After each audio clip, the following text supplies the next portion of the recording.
In today's market, more often than not, your quotes, your tenders, your evaluations, they're always scored on price. Cheapest price gets a job, right? So how do you know that when you give your customer a proposal, you've got your price right? For us, we've got a full design and engineering department, and the key to our business is solving all the problems before we even hand over a proposal. So it more often than not, it takes a lot longer than what it normally would to write a tender, but that's okay, because we know that if we win the job, everything's already been organised, everything's been thought of, and we're ready to go. It's a critical part of our business, and once we get the design and engineering right, it's simple for our site team, because we've done a lot of the thinking for them, and then they can just go out and execute. One of the keys to the design and engineering is exactly that, the engineering. And we don't have our own internal engineers. We've got all our guys understand the engineering principles, but we really want to separate ourselves from the certification part.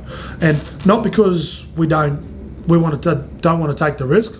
It's because we want to separate that part, where we never want to get into a position where we're in a rush to get something out the door, so we just sign it off, the she'll be right mentality. And it's also important for our guys to work with external parties. We've got a range of different engineers that we work with, and they're all good at different things.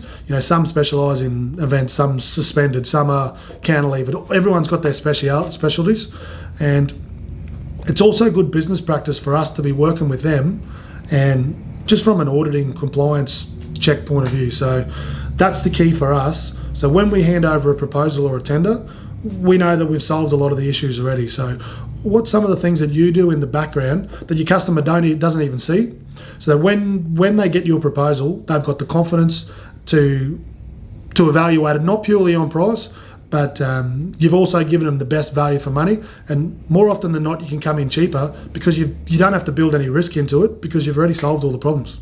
So leave me a comment, let me know what you do in the back end, and I'd love to hear your thoughts.